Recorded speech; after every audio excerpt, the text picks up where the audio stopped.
لہذا میں نے اس لیے پہلا حصہ آپ کی مکمل توجہ حاصل کر لی تاکہ مجلس کو مکمل فعل تصور نہ کیا جا سکے۔ بسم اللہ سرکار، آپ زندہ و سلامت رہے۔ حسب اور نسب یہ پہچان ہوتی ہے۔ حضرت آدم کے دو بیٹے حابیل اور قابیل، قابیل نے حابیل کو قتل کر دیا۔ اس میں اگر آپ کو ناموں کی پہچان نہ ہو سکے کہ ان میں سے قاتل کون ہے مقتول کون ہے، ہمیشہ یاد رکھیے گا قاتل والی کاف جس کے نام پہ ہے وہ قاتل ہے، قابیل۔ اس نے حابیل کو قتل کر دیا۔ پھر خدا نے آدم کو دو بیٹے دیے، ایک کا نام شیس، ایک کا نام یافس۔ شیس اور یافس سے حضرت آدم کی نسل چلی۔ ان کے لیے اللہ نے جنت سے دو حوریں اتاری، ایک کا نام نزلہ، ایک کا نام منزلہ۔ شیس اور یافس کی نسل دنیا میں قائم ہو گئی۔ شیس کو اللہ نے 12 بیٹے دیے اور یافس کو اللہ نے 12 بیٹیاں دی۔ ان دونوں کی خاندانوں کی آپس میں شادیاں ہونی شروع ہو گئی اور نسل انسانی پھیلنا شروع ہو گئی۔ شیس اور یافس سے نسل انسانی چلی۔ پھر یافس کی نسل سے خدا نے آگے انبیاء کا سلسلہ شروع کیا۔ یافس کا ایک بیٹا نبی بنایا جسے انوش کہا گیا۔ انوش کے ایک بیٹے کو نبی بنایا جسے کنان کہا گیا۔ کنان کا بیٹا نبی ہوا جسے مہلائیل کہا گیا۔ مہلائیل کا بیٹا نبی ہوا جسے الق کہا گیا۔ الق کا بیٹا نبی ہوا جسے یرد کہا گیا۔ یرد کا بیٹا نبی ہوا جسے اخنوک کہا گیا۔ اخنوک کو ادریس کہتے ہیں۔ یہ جناب ادریس اس دنیا میں پہلا انسان ہے جس نے تہذیب انسانیت کا آغاز کیا۔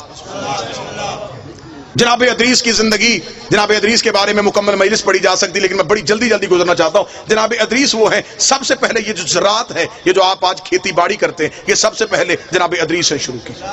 گنتی سب سے پہلے ادریس نے ایجاد کی۔ ستاروں کا علم سب سے پہلے زمین پہ جناب ادریس نے پہنچایا۔ سب سے زیادہ مشہور یہ ہے کہ جو انسان کپڑے پہنتا ہے اسے کپڑے پہننے کا سلیقہ ادریس نے سکھایا۔ ادریس نام پڑا تھا درس دینے کی وجہ سے، استاد کہلائے انبیاء کے، لہٰذا انہیں ادریس کہا گیا۔ کپڑے سینے کا ہنر انہیں اللہ نے عطا کیا۔ پھر جب انہیں کپڑے سینے کا طریقہ آ گیا، خدا نے کہا تجھے کپڑے سینے کا طریقہ آ گیا ہے، اب میں تجھے جنت میں بٹھا لیتا ہوں کیونکہ مجھے جنت کے مالکوں کا لباس چاہیے۔ جناب ادریس کو خدا نے، اور جناب ادریس وہ اللہ کا نبی ہے جو زندہ ہے اور جنت میں ہے۔ عیسیٰ زندہ ہے لیکن جنت میں نہیں، عیسیٰ چوتھے آسمان پہ، ادریس زندہ ہے لیکن جنت میں، اس لیے یہ کام پہلے کر چکا ہے جس کے بعد جنت میں جانا تھا۔ یہ وہ کپڑے سی چکا ہے۔ عیسیٰ کا بھی کام باقی ہے کیونکہ 12ویں کا بھی ظہور نہیں ہوا۔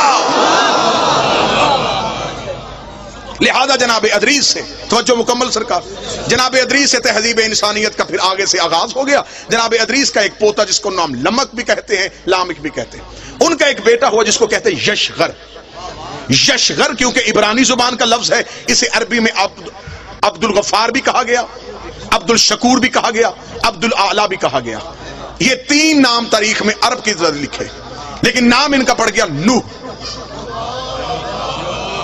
نوحہ پڑھنے کی وجہ سے۔ قوم ظلم کرتی تھی، نوح نوحہ پڑھتا تھا۔ قوم پتھر مارتی تھی، نوح نوحہ پڑھتا تھا۔ نوحے پڑھنا نبیوں کی سنت ہے، پتھر مارنا کافروں کی عادت۔ نوجوان آج کی مجلس کو مکمل توجہ فرمائیے۔ جناب نوح نے سلسلہ تبلیغ کا آغاز کر دیا۔ 950 سال یہ اللہ کا نبی تبلیغ کرتا رہا، 950 سال۔ بندے کتنے مسلمان ہوئے؟ 80۔ 950 سال تبلیغ، 80 بندے مسلمان۔ 950 سال کے بعد جناب نوح نے کہا میرے اللہ بس تھک گیا ہوں۔ 950 سال کوئی تھوڑا عرصہ نہیں ہوتا۔ عذاب بھیج ان پہ۔ نوح نے عذاب مانگا، یہ جبریل آیا۔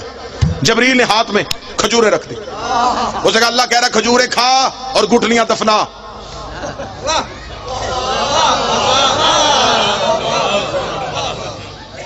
اب دیکھیں حد ہو گئی، اب مانگا اس نے عذاب تھا، کھجوریں گئی۔ نوح نے کہا میں 950 سال کے بعد اگر مانگا ہی مانگا تو اس نے کھجوریں کیوں بھیج دی؟ جبریل نے کہا خدا کہہ رہا ہے کہ کھجوریں کھا اور اس کی گٹلیاں زمین میں دفنا، ان سے کھجور کا درخت پیدا ہوگا۔ جب وہ کھجور کا درخت پیدا ہو جائے اس کھجور کے درخت کے لکڑیاں اتارنا، اس لکڑی کے پھٹے بنانا، ان پھٹوں سے پھر ایک کشتی بنانا۔